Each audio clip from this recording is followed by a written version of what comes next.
Salut, c'est Taï et Chris, vous êtes sur Buzz-moi ça, là où le buzz commence. Buzz-moi ça. Premier sur le buzz. Je fais du roller, mais alors à petit niveau. Ok, bonjour Taïg. Salut. Merci de prendre un peu de ton temps pour répondre aux questions de Buzz-moi ça. Je suis ravi. Alors, on est là parce que l'année dernière, tu t'es lancé un défi de sauter de la Tour Eiffel. Et cette année, un nouveau défi.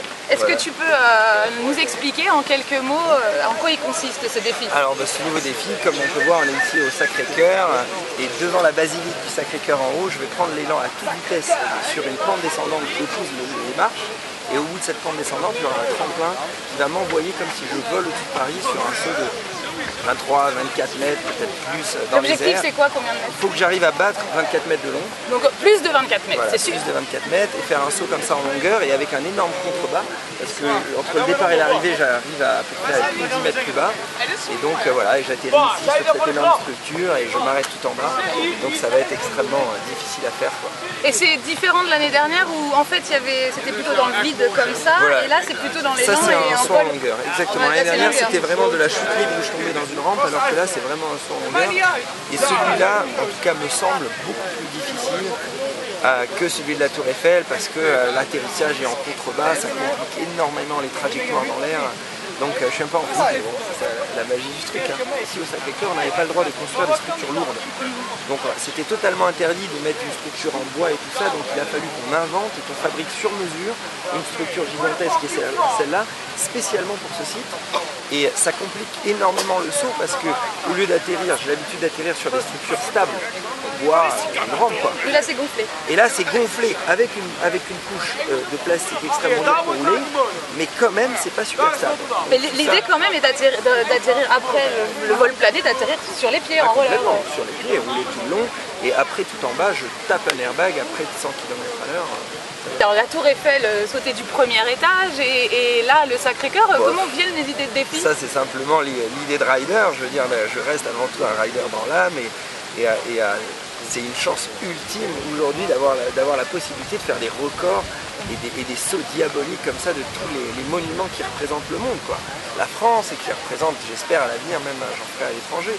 Donc ça c'est une chance énorme, je pense que n'importe quel rider, on lui donnerait la chance de sauter là, même s'il a peur il va y aller quoi. Et donc tu viens faire un tour au Sacré-Cœur, tu vois le dénivelé, tu te dis oh je vais sauter de là. Exactement. C'est vrai? Exactement. Donc les prochains défis c'est, je sais pas, sauter de la tour Montparnasse ou par-dessus l'Arc de Triomphe pour finir sur les Champs-Élysées? Pourquoi pas, tu vois, c'est une bonne idée. T'as des idées d'autres J'en ai plein de folles? J'en ai plein, mais le problème c'est que chaque projet est unique, tu sais jamais si ça va se réaliser ou pas, parce qu'il y a mille et une contraintes sur le site.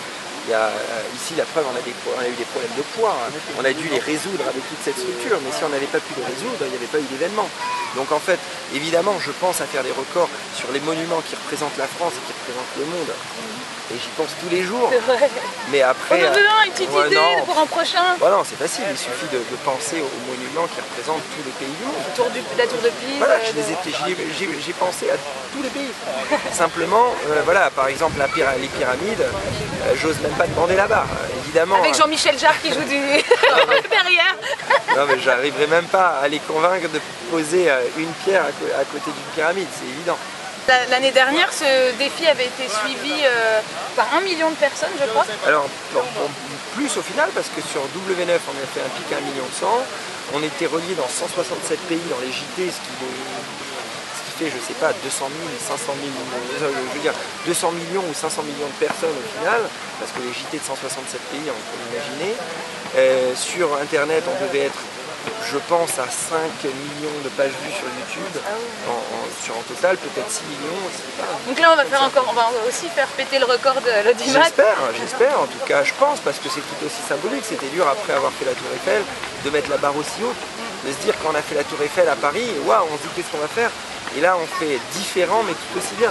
Non, puis c'est un super lieu, on a dit. Et il fait beau normalement samedi. Hein, il fait beau? Ouais, c'est samedi à 18h30. Donc voilà, vraiment, j'invite tout le monde à venir. Évidemment, aussi à regarder W9, parce qu'on a une émission spéciale à 17h30 où on montre la préparation de l'année dernière de la Tour Eiffel et tous un peu les dessous de cet événement. Et on montre les galères qu'il y a eu.